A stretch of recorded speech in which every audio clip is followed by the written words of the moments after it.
Gali, mera galispera gali nikta, no matter where in this wild, wacky, and sometimes wonderful world you may be. Thank you for making the Highbury Squad part of your day. One game to go, people. A couple of massive games to go. We've got some brilliant guests this evening. It's a new week, blank canvas. Let's paint pictures.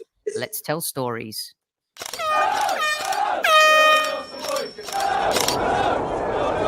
Mind the gap between the train and the platform. Please stand clear of the discussion doors. The next stop is Highbury Squad.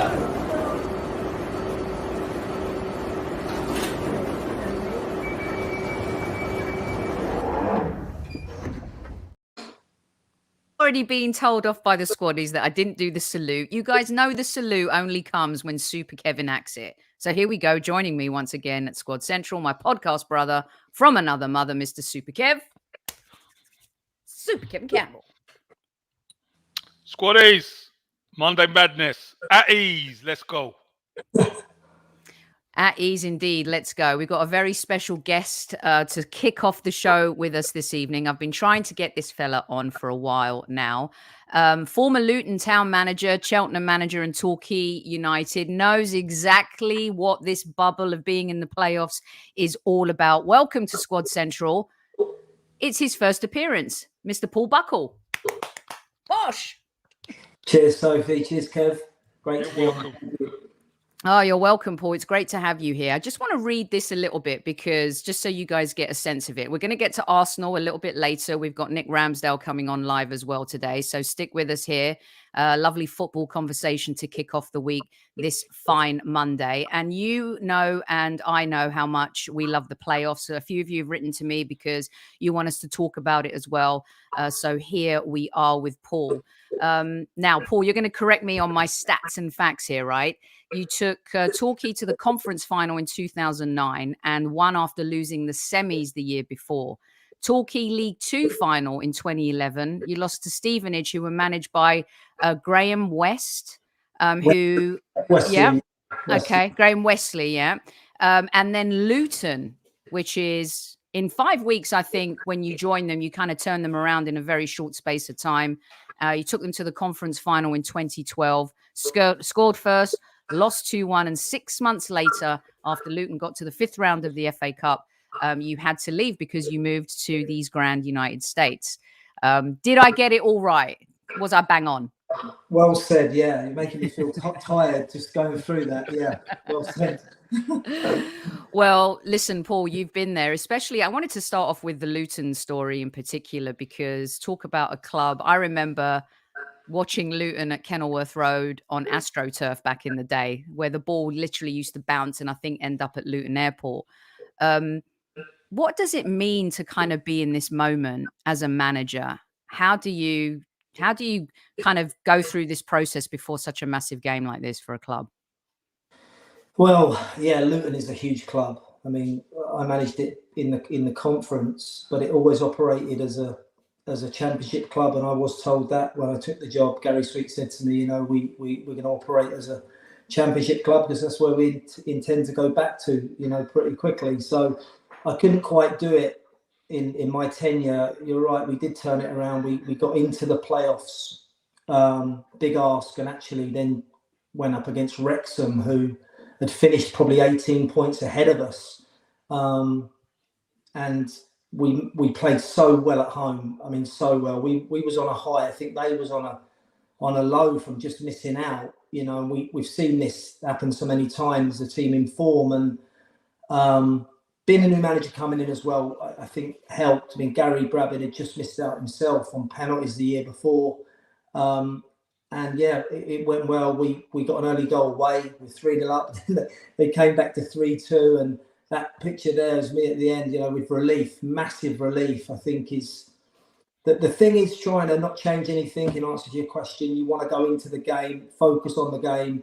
I found the semi-finals easier, should I say, than the finals. You know, I've lost finals, 3 out of 4 actually. But the semi-finals, the 2 games, you get a good look at the opposition. You know what you've got to do in that second game. But the final is completely different, especially being Wembley. I mean, we had 30,000 Luton fans. at Wembley. You get to go on the Thursday or the Friday to show the players, which is beneficial. But still, when it's packed out, it's unbelievable. And to score after, I think Andre Gray scored after a minute. I say now to some coaches when they ask me about finals, I said the only thing I think I didn't plan for was to score after a minute, and it was a brilliant goal. It was reflective of how we'd been playing. We 1 and 2 touch passing, and Dre just slid it in the corner. But then after that, trying to get your message on is very difficult. I mean, Kevin's played in front of a lot of people, but in Wembley, I mean, trying to get your message on is very difficult. So yeah, but it's a challenging time for a manager, and the space between the semis and the final is quite a long. It's a chunk, isn't it? It's a chunk of time. It is, Kevin. Yes. Wow. How do you deal with that chunk of time then? And you just, what you just said in terms of the preparation of an early goal. These are the things that fans just love to know, and that fly on the wall, Paul, is because some fans will say, well, a manager prepares for everything. But sometimes we saw it with our team, Arsenal, smacked in the mouth by Southampton, smacked in the mouth by a couple of teams early. And in some cases, we couldn't recover from that. How do you deal with, before you even get to that moment, that gap in between, like you said, that week, keeping the players fresh and their minds, on it as they should be? It's not easy. The Torquay one was interesting because we'd lost in the semi-finals the year before to our arch rivals, a club I just left Exeter, where I was assistant manager to Paul Tisdale, and took the job down the road at Torquay, a former club of mine, and 3-1 up with 20 minutes to go in the second leg, lost 5-3. It's just gut wrenching. Wow. And everything they hit went in, and that's the truth. I would never ever make excuses, but it really did. It was their time, and I realised that. But the next year, we then got to the trophy final a few weeks later, and we had suits, we had all the stuff that you do for Wembley. The following year, when we beat Histon 2-0 at home, and then they got one early there, but we held on 2-1. Colin Lee, who was director of football at the time, Kevin would remember Colin. He said, "Are we going to go with the suits to Wembley, Paul?" And I said, "I don't think so. No, we're going to go to win. We're going to go to win." And that was the only thing in my mind. And straight after that Histon match, the cameras at the time, I think it was Satanta, they brought the cameras in and all that, and I didn't want any celebrating. I just felt I didn't want any celebrating because we hadn't done anything. And I've watched the playoffs with teams celebrating, and I don't think there's any right and wrong. I'm not saying it, but I just didn't want that. I wanted total focus, and we ended up going to Wembley in our old the tracksuits that we've been wearing all season, which were battered by then. And I think that did help. I think that helped. The gap in between the training, you're dependent on sports science guys to work back, giving the right amount of rest. But you're still, for the players and their mindsets, and we've been players, Kevin, you're going to play at Wembley. It's a dream for players. So trying to keep that focus in training, and probably they don't want to get hurt in training. And I always like my teams to really go at it in training, take that into the game. So, you just try and keep it as normal as you can. But I started that prep literally after we won that semi-final, because you just don't want to lose at Wembley.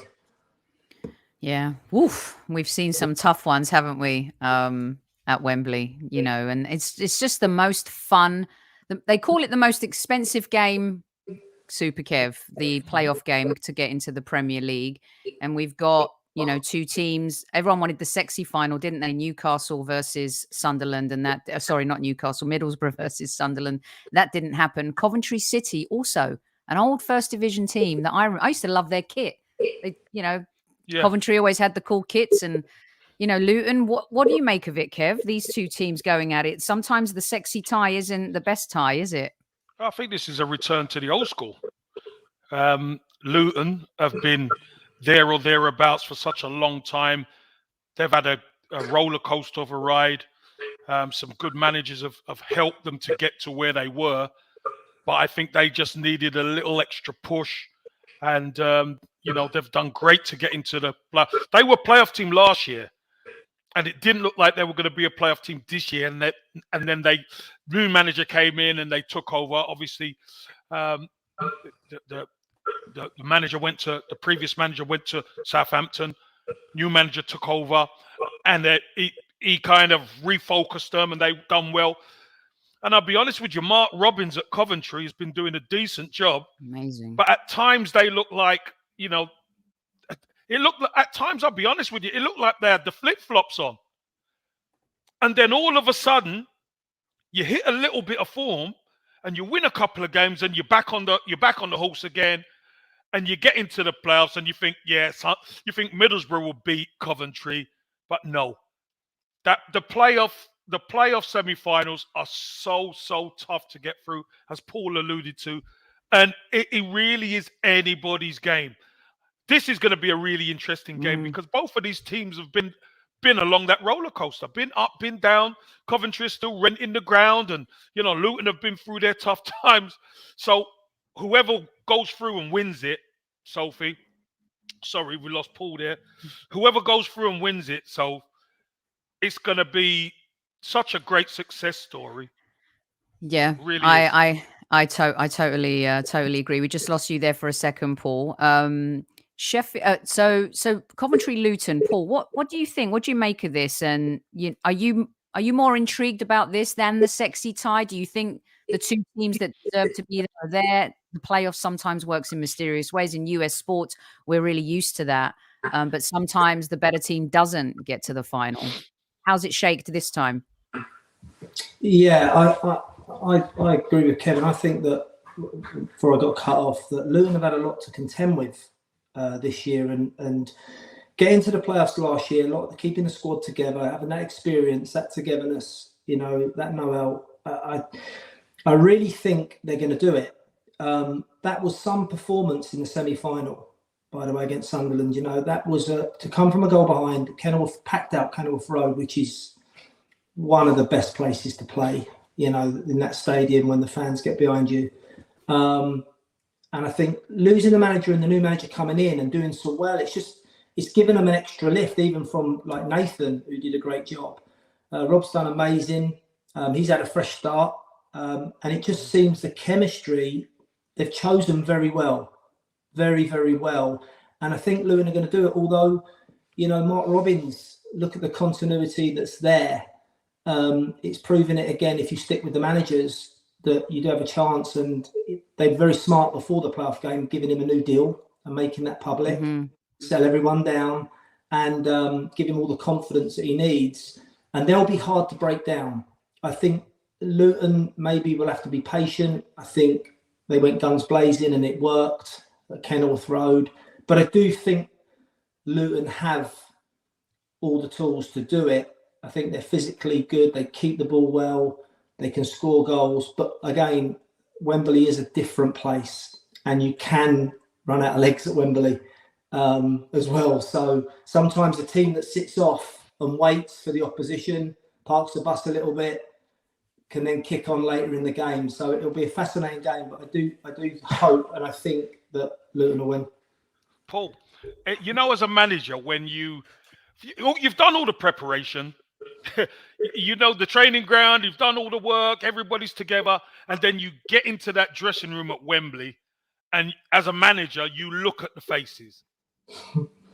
Tell us what that's like, because as a manager, because you do see trepidation on some faces, don't you? Let's be honest. Kevin, absolutely. What a question. Yeah, you worry, mate. You worry big time. You go to the physio and say, "He's all right. He's not looking the best."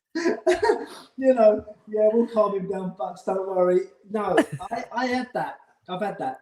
That is, no one's asked me that question, but I have had it because it's a personal thing. I mean, coping with the nerves as a player, I think it's very different to a manager. I mean, as a manager, I didn't feel any nerves. As a player, I felt nerves. I was focusing on my game, what I had to do early in the game, what my job was on set plays. Whereas a manager, you sort of done it, and you're waiting for that, probably that few minutes before the game where you're going to say what you're going to say.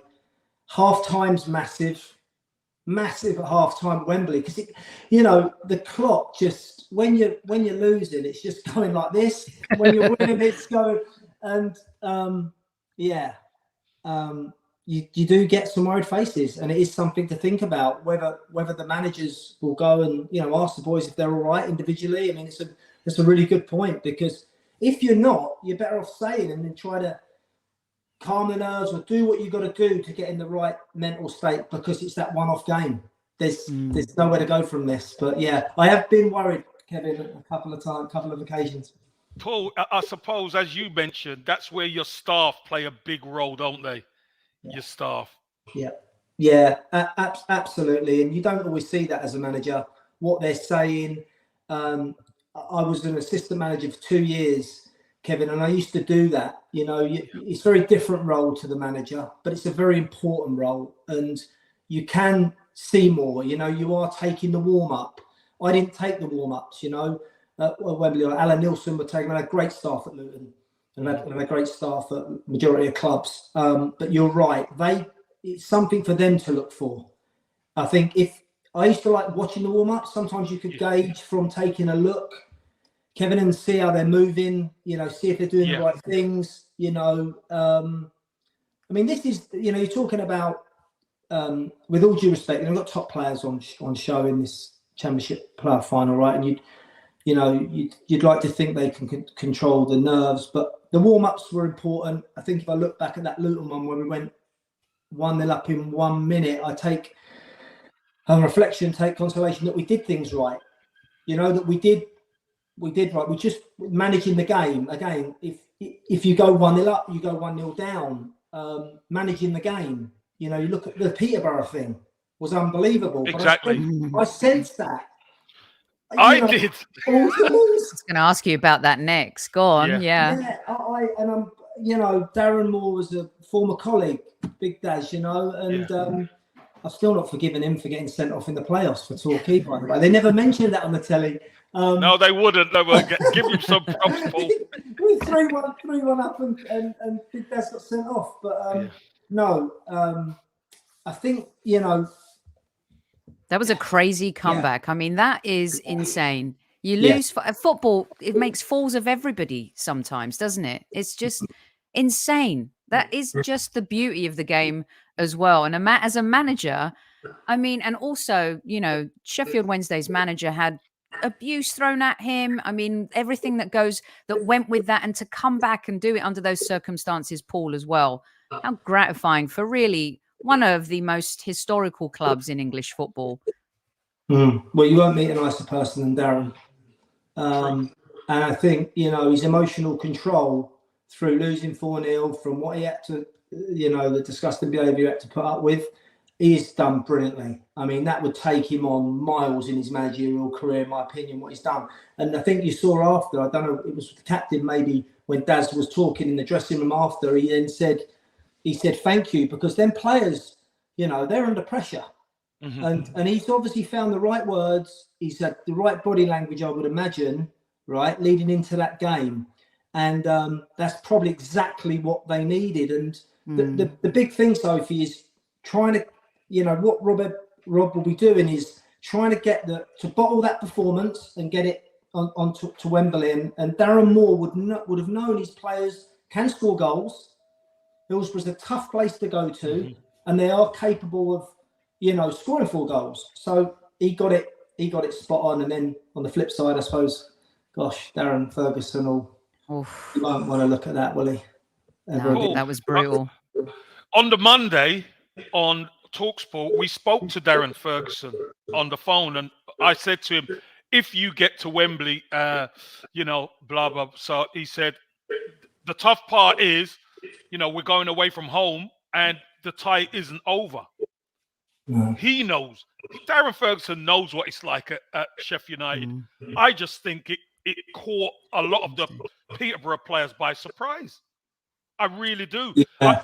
I know they've played there before, But with a full Hillsborough and with all the pressure on, and you're 4-0 up, and you think this is going to be easy, and then the opposition score, all of a sudden, and I'm sure, Paul, you mentioned momentum in football is so big.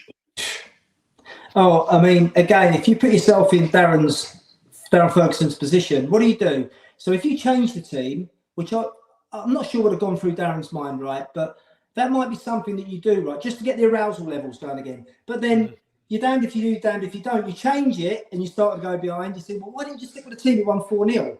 But they're the conundrums and the dilemmas that you have as a manager. I suppose the first 10 or 15 minutes you look, or 10 minutes, can look to see if this is complacency, right? And you know, you'd be very fearful, but he's got a younger team as well. I mean, and a younger team, as you know, it's hard for them to navigate through that type of atmosphere, okay, and do the right things. But, you know, stick or twist, you know, do you go for that first goal? Do you sit off?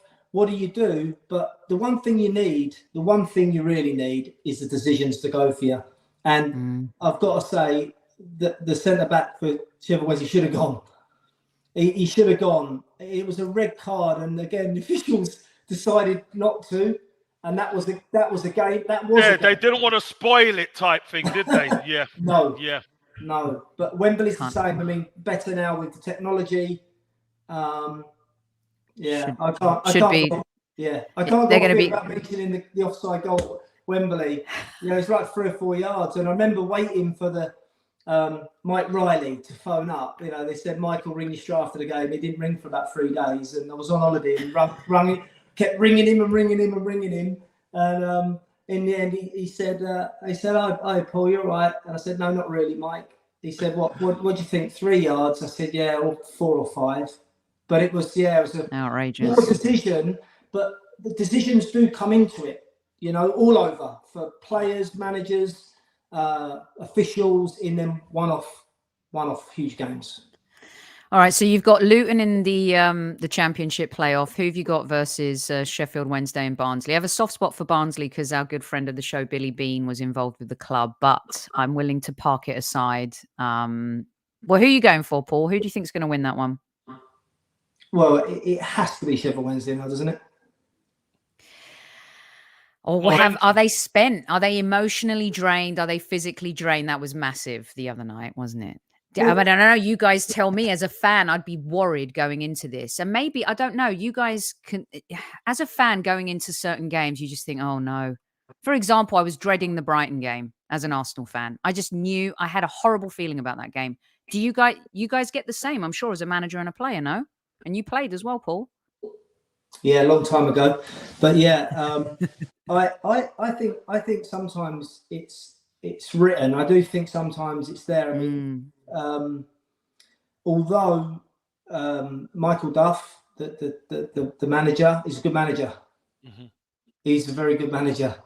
Did great at Cheltenham, was it? I think, and he's done very well. So you're up against good managers as well. You know, manager to manager, you've got that space there to analyse and say, what do I need to do to change system, come up with something different, and the in-game management, you know, to change the system. And he's probably got more air miles than Big Daz, you know, management. You know, sometimes that can play a part. You know, I remember in my earlier days as manager, you get caught out, someone changes something, you haven't quite seen that before. So, but I do think it's written for Sheffield Wednesday now. Okay, so before we let you go, we've got to ask you about the Arsenal as well. Now, apparently, according to a little bird that told me a while ago, who was on this show as a guest, that you and Kev played against each other in a youth FA Cup game. Is this true? If so, when? You're asking me that one, Soph? Yeah. Yeah, absolutely. I would never forget if I played against that guy. Never. and I mean it, because, you know, when you're an apprentice, it's like, who's the best players? And I was like, Kevin Campbell. He's getting in the first team, you know, early. You know, he's massive guy. He's really hard to play against. And yeah, no, I played with Kev, and I said to Bex the other day, I said he's never going to remember that line. It'll be funny. He's in Arsenal's first team, in an England representative. I don't know what it was. Was it a 6-1 win? Yeah, I think you got 6. I got 5 goals. But yeah, you didn't let me get any. You didn't lay any off to me. Nothing. Oh, hold on. It was me and Raymond Lee. You played. We won the game 6-1, and I scored 5, and I still didn't get picked for England. That tells you everything. Kev. They still didn't promote me, Soph. They knew nothing. That was the easiest game to play in as a midfielder. So just get out to Kevin and do the rest. I started walking back the other way once it went into him. But then we did beat Arsenal. We did beat Arsenal in the cup, in the Youth Cup. Someone sent me the program picture of it. Ray Parlour, Kev played. Yeah. You'll have to send me a copy of that so we can show everyone. I think. Wow. I think he got sent off. But yeah, we won. It wouldn't have been me. Weren't you? No. I'm saying because Ray's 2 years younger. Really? Ray and Coley are 2 years younger. Coley played as a 15-year-old against Southampton. That's us against Shearer, the Wallace twins, Maddison, all those guys. That's mine. That is mine. Yeah, but when you talk about Ray Parlour playing and Coley playing, Parlour's on it. I'll be too old. Parlour's on. I'm sure I'm going to look. Yeah, have a look. If not, if there's a Campbell there, it ain't Kevin. Maybe, yeah. You know what? Maybe there was another Campbell. Maybe there was, but it weren't me. Yeah. We're finally getting to the bottom of this, but Super Kev scoring 6 goals in a game sounds about right. No, 5. No, I've got 5. to admit, only got 5. So you didn't get? Did you ever get a double hat trick in a game, Kev? One time I scored about 8, I think. But, yeah, it was. Remember, I had Pat Rice behind me, didn't I? He was driving me on. It was incredible times. Oh, good stuff. Just brilliant stuff. Paul, really, real quick before you go, we know you secret gooner. We now have just outed you, which is totally unfair, but I know you're fine with it because the truth is I asked him before, everyone. But quickly before you go, the season, is it a bottle? Is it a choke? How do you see it? Is it a great season that's ended, unfortunately, a little bit sadly? How do you summarize it? I think it's hugely disappointing because of the form Arsenal were in the latter stages. I just didn't see it coming. I didn't see that coming. Them results. I just, where have they come from? Do you know what I mean? It's not like they were close or it was unrecognisable, Sophie, for me. Looking. There was a time when I was like, "There's only one team winning. Arsenal have got this." They were getting over these bumps. So every time the game was coming, you was thinking, "This is the one where they'll fall over," and they didn't. And it was the game, Southampton, West Ham, where it cost them. And I'm sure. I mean, I don't know. I'm sure Mikel Arteta and the guys will, they'll reflect and say it was a missed opportunity.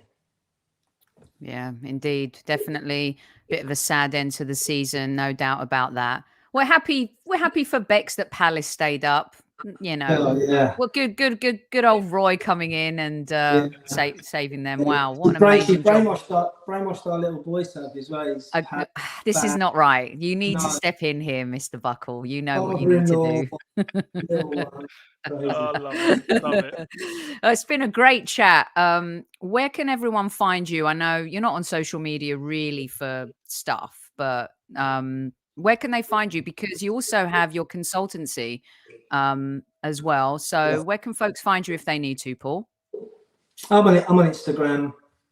I'll only really sort of late post of business stuff. But yeah, I'm working with some owners of clubs now over here. Some owners that are buying clubs in the UK. One of them's just bought Huddersfield. So yeah, sort of nice. Directing them and helping support them as an advisor. And I still work in the game. When I worked with the San Diego Wave women's team, which was an absolute pleasure last season with Casey Stoney and Jill Ellis. So yeah, I'm in all sorts of areas. I'm just staying away from the technical area, Kev. It's hard, isn't it? Stand away from the cooker, pressure cooker.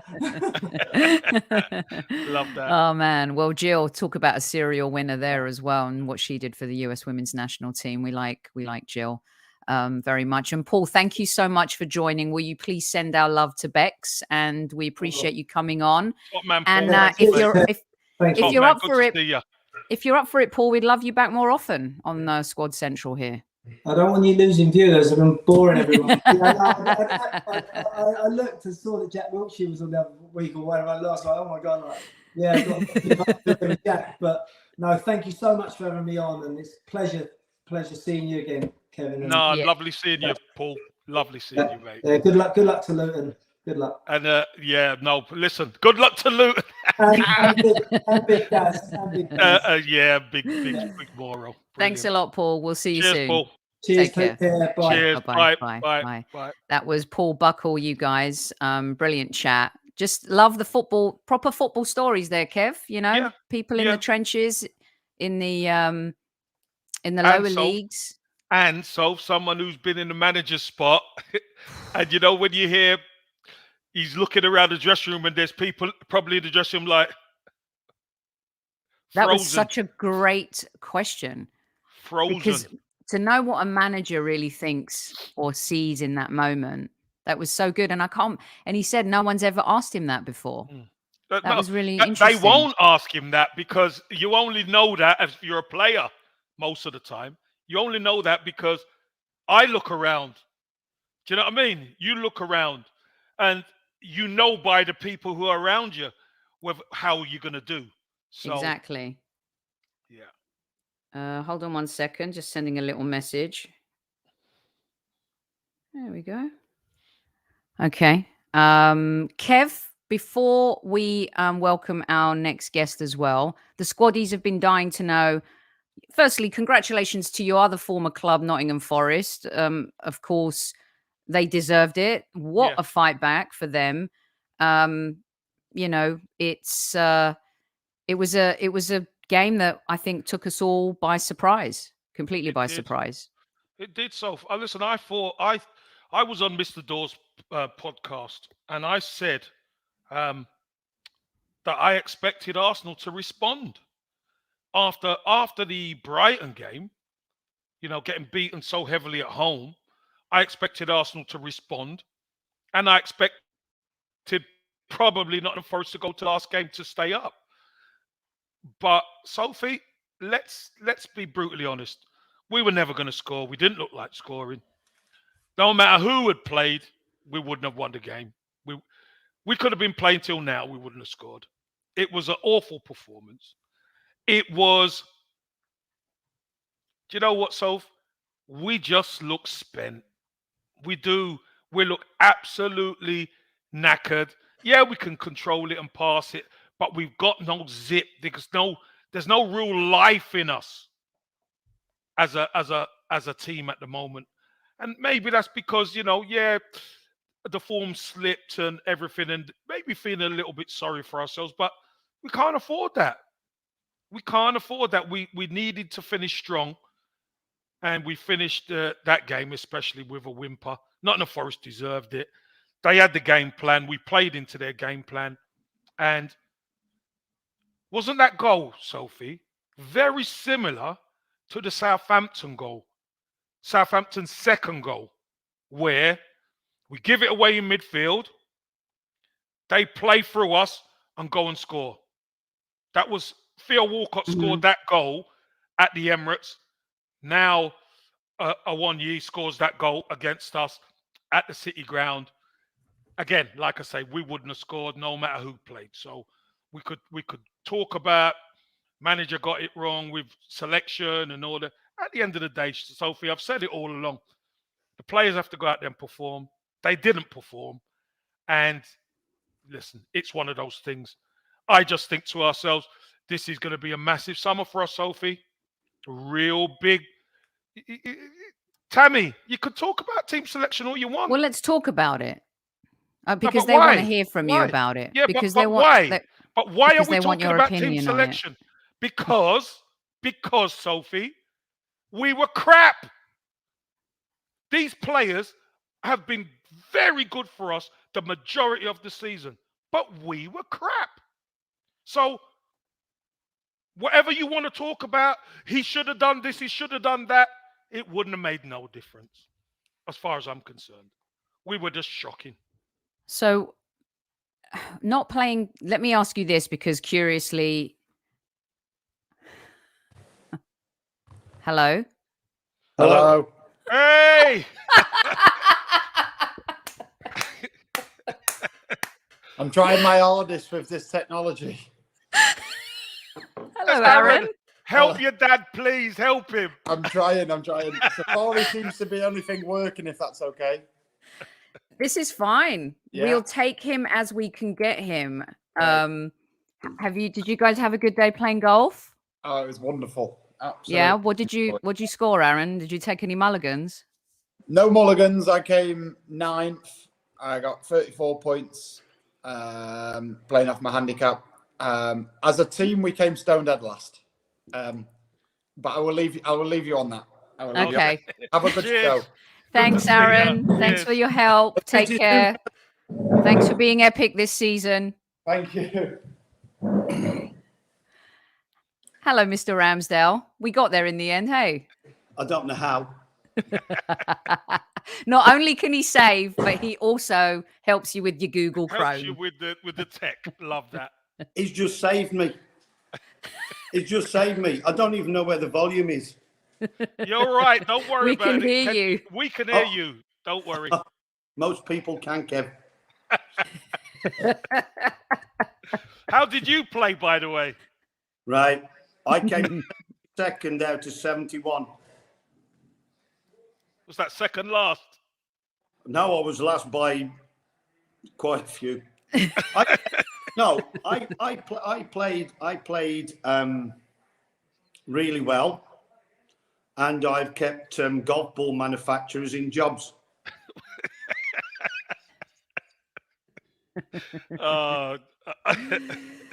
That's brilliant. Brilliant. That's so good. That's so good. Well, look, it's lovely to you and Aaron spending the day on the course together. That must have been nice after a long season. You must have had a lovely day together. It was brilliant. It was for the Willow Foundation, for Bob Wilson. Fantastic. Oh, lovely. And I've had an amazing day because there were many heroes. So many heroes of mine. You know, George Graham. I was on the same table as George Graham having lunch. Lovely. It's lovely. That's brilliant. That'll do, Nick. That is absolutely brilliant. Well, listen, let's have a little bit of chat because our part 2 we didn't put out yet because when we were WhatsApping the other day, I was like, aye, maybe, you know, if Nick fancies it, we can have a chat live on Monday. And you graciously said yes. I like that. Do you have all your sponsors ready to go tonight or no? Do you have all your sponsors ready to go? 2 seconds.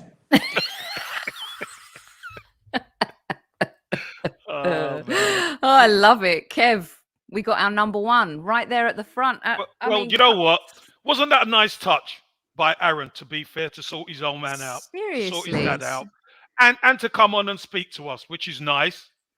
And great to see them supporting Bob Wilson as well. And all the ex-players as well. Fantastic. Totally. Yeah, we love it. We absolutely love it. Let's see what you got. Okay, we got the denture toothpaste today. I love it. Kids, look after your teeth. Excellent. We love it. Brilliant. Nick, tell us about, were you at the Forest game? Got to ask you about the Forest game. Otherwise, the fans will get mad at me if I don't ask you. That was a tough one, wasn't it? I don't know what to say, really. Sorry.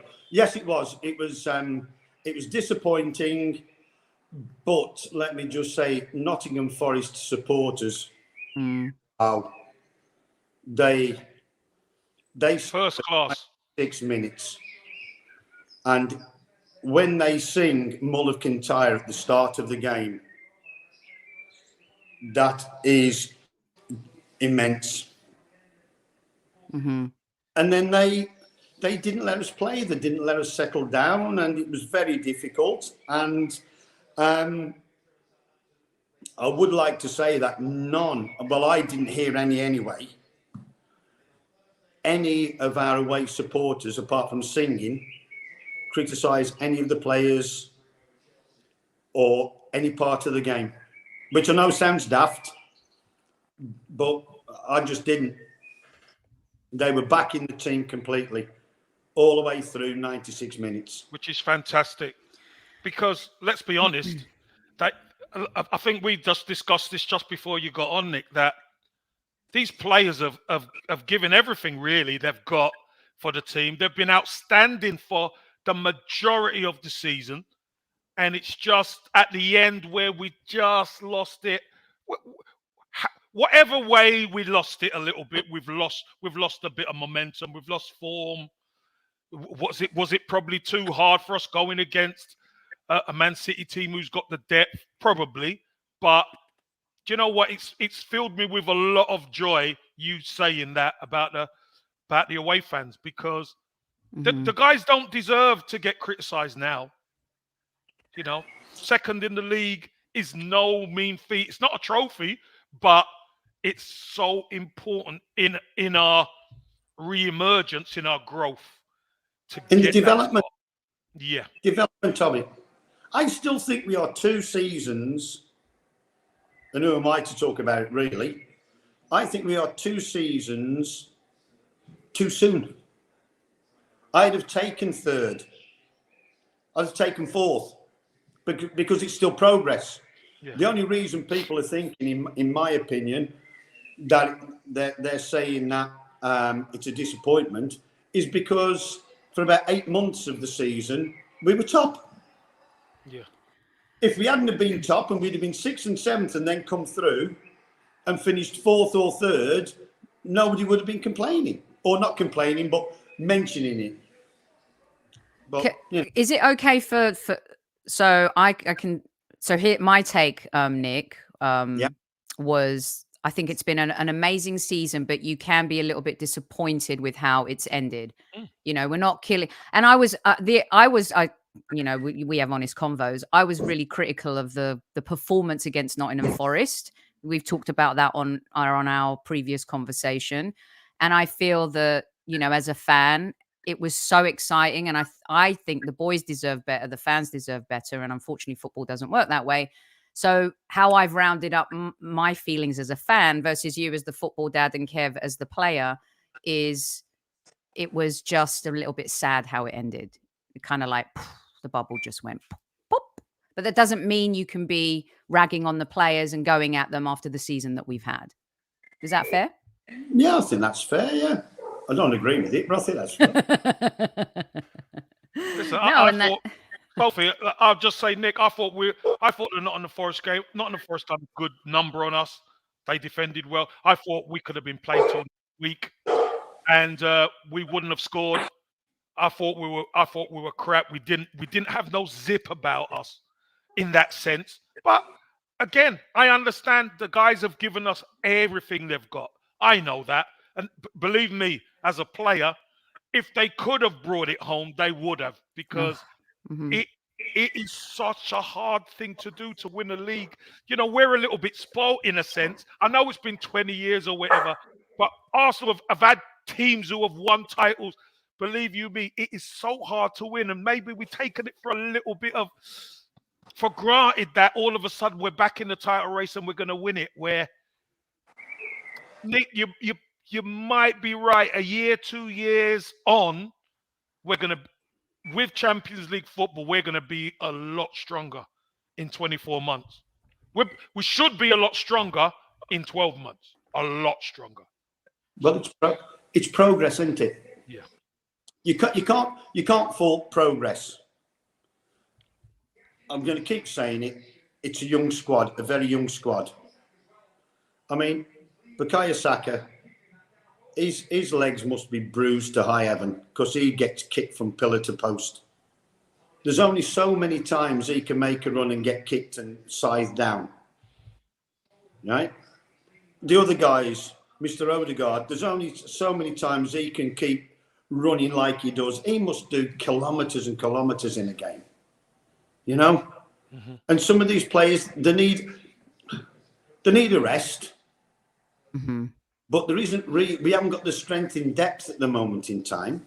And that will come. We are literally, 5-6 seasons behind Manchester City? And we took them to 3 games. I mean, come on. I know as supporters, you know, yes, you can be disappointed. But for me, you know, it's been, some of the football we've played has been amazing. Yeah. You know.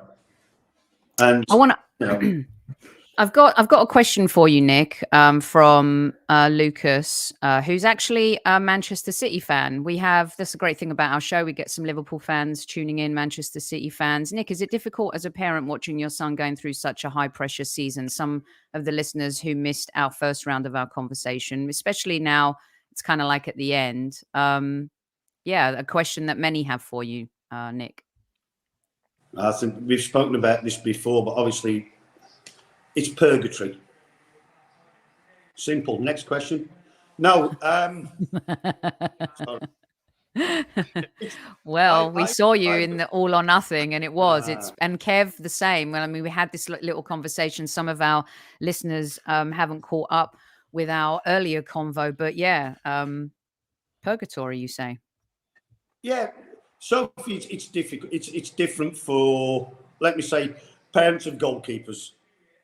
If you're a parent of a defender, a midfielder, a winger, not necessarily a striker, because they're the two ends of the pitch. Mm-hmm. On that documentary, you know, I'm going on about people passing back to him. It's not. I don't think he's good enough to pass the ball out, and he's not good with his feet. It's just I personally don't want players to put him in that position of having to clear the ball or having to pass out. So it's very difficult, and it's nerve-wracking. And you never ever want your son to make a mistake. Kevin, I'm pretty certain, would turn around and say, you know, he doesn't want his son to, you know, to miss an open goal, or from 3 foot out, he puts it over the bar or puts it wide. No, you never want him to miss a chance, Nick. Never mind from 3 yards. You don't want him to ever miss a chance to make a mistake. But you know as well as I do, the odds are they are going to make mistakes. They're human, aren't they? Here's one for you, Nick. Which Arsenal player has surprised you the most this season? You told us your favourite player when we first spoke was Benjamin. And who surprised you the most this season? See, this is unfair, really, because Aaron works with these people and he's looking at me through the door. Look, is he doing this? Is he doing Nick, over? No, Dad. Quality control right there. Quality control. How about Aaron surprised you the most? Because he's more brilliant than you thought he was. Who surprised me? Sorry. Who surprised? Is Aaron answering for you? No, he's intrigued at who are you going to say? He can join us if he wants. It's totally up to him. He's smiling. I'm going to answer the question. He's putting you off. Surprised me this season.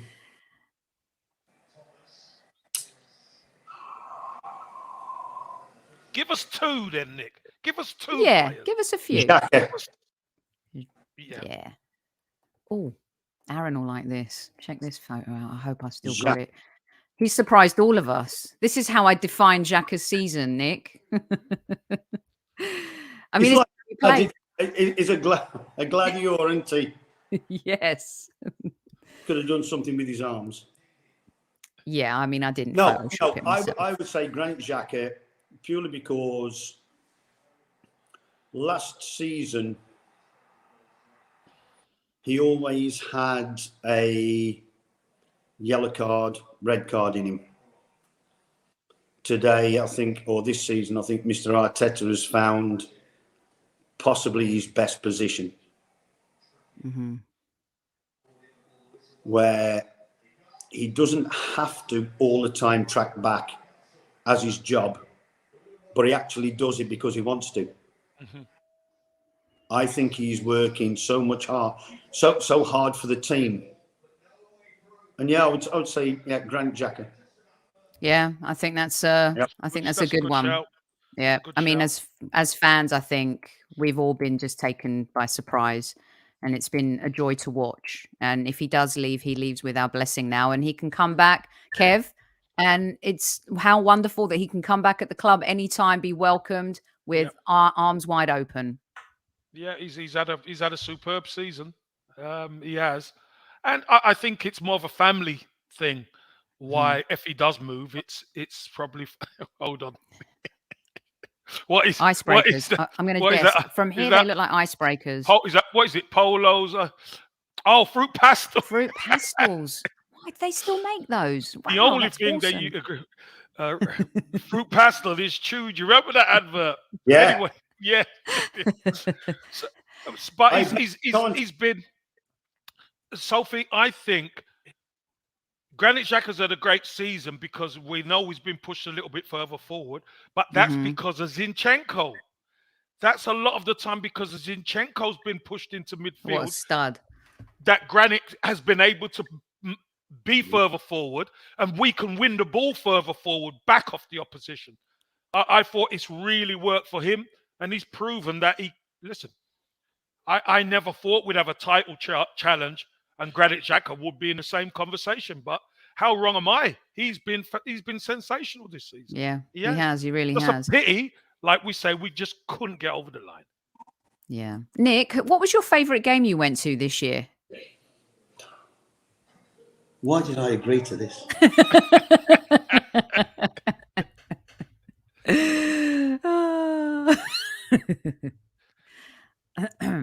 We could talk about netball again if you want. Well, that's all right. Get Caroline out. She's still in Stoke. Well, I've got different ones for different reasons. What's your top three? Bournemouth. Yeah, at for Bournemouth, obvious reasons. Yeah. Because that's just a great weekend. You know, and the people down there are lovely. And obviously the connection with Aaron.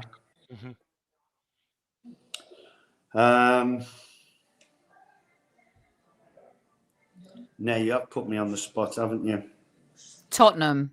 Was that fun? The Tottenham away or we've talked about this or home?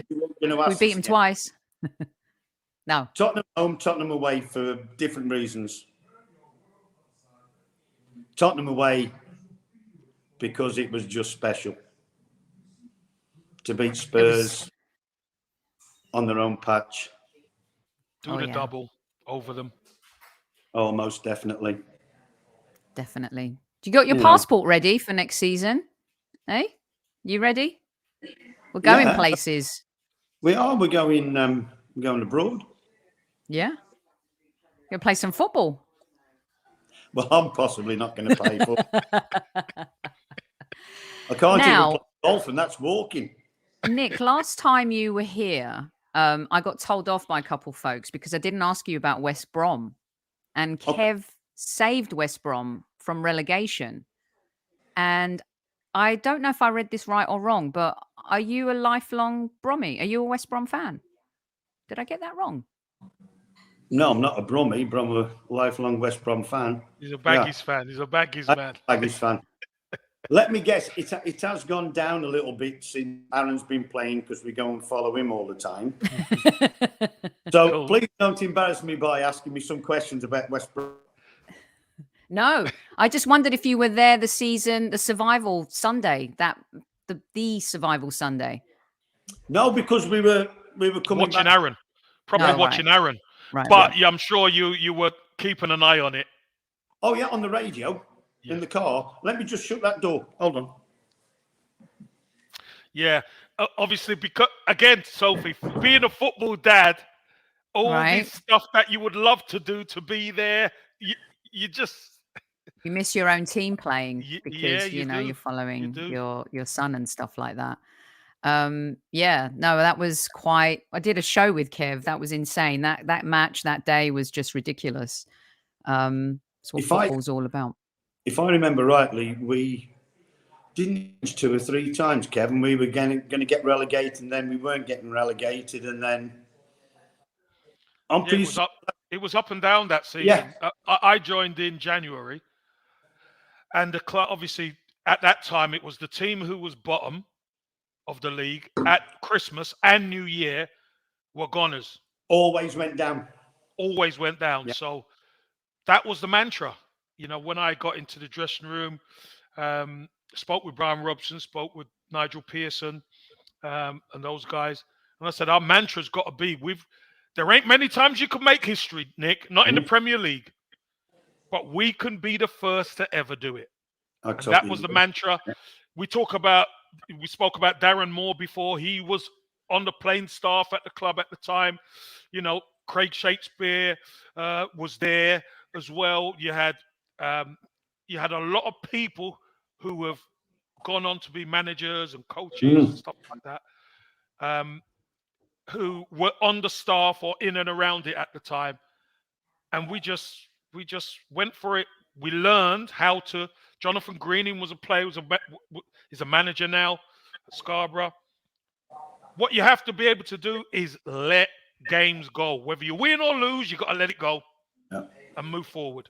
And that's what we learned to do very quickly, and we survived by the skin of our teeth. I'll tell you what then, Kevin, a question for you then. Yep. After what you've just said. Yep. Do you think those players who are now managers took to heart that mentality that you've just mentioned? This can do, will do. Don't worry about it. Don't let it fester that you've lost a game. Go to the next one. Yeah, I think that's an important part of the makeup of these managers, because a lot of the managers probably hadn't been in a Premier League relegation scrap like this. I'm sure that's why Brian Robson brought me in, and to have the experience of what to do. I looked around and Carnu was there, and Jeff Horsfield, and Ronnie Woolwork, and Jonathan Greening, Robbo, Stephen Clement, Big Darren Moore, Holty, goalkeeper. There was a lot of good players in and around it, but they just hadn't gelled. We brought in Kieran Richardson and Richard Chaplow. Kieran came from Man United on loan. Richard Chaplow came from Preston.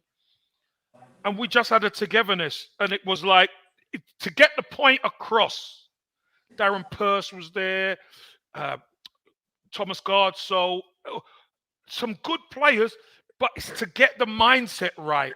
If you're down there, you've got to get the mindset right. And for coaching staff, I'm sure they learned a lot from getting that right. Because if you get that right, you give yourself a chance. If that's not right, it doesn't matter what you do. It's not happening. So we actually done it. We made history. And boy, that was a special. Now West Bromwich Albion will forever be the first, Nick, to ever do it. Well, they haven't done it since, have they? No, but the name is still there. The name is still there. I tell you now, I'm in awe. I really am. Always in my heart, sir. I will tell you now. I love that. You. Always. Brilliant stuff. Right, we've got a few more minutes here with Nick, who's kindly popped in after a lovely round of golf with his epic son, Aaron, who we all love. And Nick, you are now part of the Arsenal family, and you will be part of the Arsenal. Yes, that's right. I tell you, can get you regular next season. Nick's the best signing we'll make all summer. Nick Ramsdale, right here. Hold on. Kevin's the wrong arm. No, it's not. Yours was. Not for me, it isn't. Oh, okay. Cheers. I'll get you one of these mugs. Nick, what a lovely week it was last week. I know it's been also very difficult, but Arsenal re-signing, what a moment for you and the family. Special big stuff. Congratulations. We're happy and stoked and delighted. Oh my gosh. I can't even begin to imagine. We can't begin to imagine how happy and proud you must be. Extremely. Extremely. I had 2 of my 3 sons there. We met Win as well, the chocolate Labrador. I was going to ask you if you met Win, but I was going to say that till the end. But yeah, how? No, okay then. Forget that bit. Put that out. No, it's okay. Go on. Have you got that picture I sent you? I do. I was going to ask you. Yes. See, then with your permission, now I can show it. Well, I haven't asked him, and he's not here. So if you want to, there you go. I'll go. Oh, it's too late. Wait? No, I took. You said, "Have I got it? Can we or no?" Ask. Is he? Why not? He can't be. Right. Can he? Nah, it's a wonderful picture. Look at that. There we go. There you go. That's beautiful. Well deserved. Well deserved. What a rogues gallery it is. What a moment. And Grandad was there again too. Yes, he made an appearance right at the end. That's a lovely photo. That is a lovely photo. No, the hat was coming out. Was Aaron okay with the hat? Not so much, right? Hey, Nick, are you smiling in that photo? I think it's wind. I think so. Look. Is that why Edu's looking a little? Oh, we did that. I'm telling you, look. Everyone else is showing teeth probably, and you're. Come on, Nick. Kevin, when you see my teeth, you know why I don't smile. They're all right. Get out of it. Even if it looks like a broken fence, it's all right. With rubber, I'd love to see him. I've got dustbin teeth, one in every yard. Sorry, Nicky. Sorry, Sophie. No, listen, I love it. we're just like, we're down the pub now and we're just having a chit chat. We're going to ask you a couple questions before we let you go. I mean, the listeners are absolutely loving this. Yeah, they're loving this.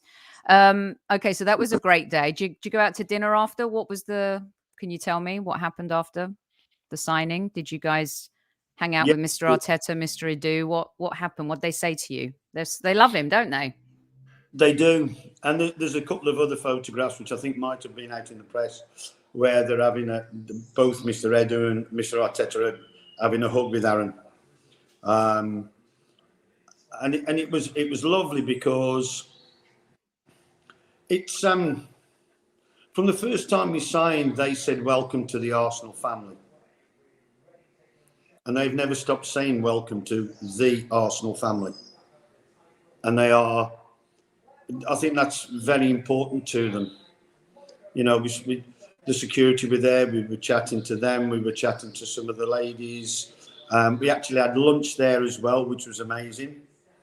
So we sat there. In fact, I did meet Mr. Xhaka. He was having a spot of lunch, and I just, went across as you do and shook his hand. I don't think he had a clue who I was, but probably thought I was after his watch.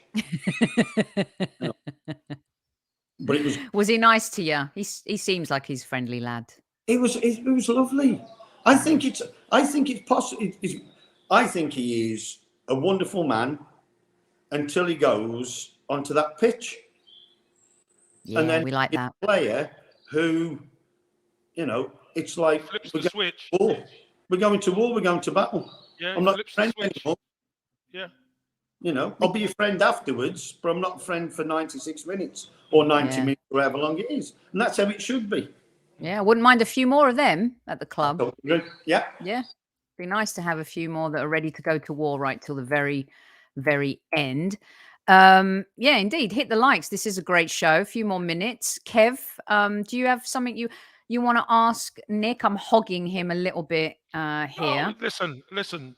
As another football, I feel the power of family. I feel the power of being in the background. Even though I played, I still like the feel of Aaron's the main man, but the family are so important. And as I said, seeing that picture, I thought was very, very welcome, very good. For me, I just want to say to Nick to tell Aaron that we're so proud of these guys. And I know it didn't finish how we would like, but do you know what? The fact of the matter is, we asked for a title, a team that could challenge for a title, and we got it. And you know what? A bit of disappointment ain't going to do us no harm. We've gone through pain previously of not qualifying for stuff and being poor and being 0 points after 3 games. That's painful. But now we get a challenge. The boys have done us great. We know that Mikel Arteta and Edu, they're going to do the right thing because they know what we need. They do. That's why the song goes like it is. They know what we need. They do. And as far as I'm concerned, I just want to say to Nick, relay this to Aaron and the family and the team from us at the Highbury Squad and all the squaddies, that we absolutely love them.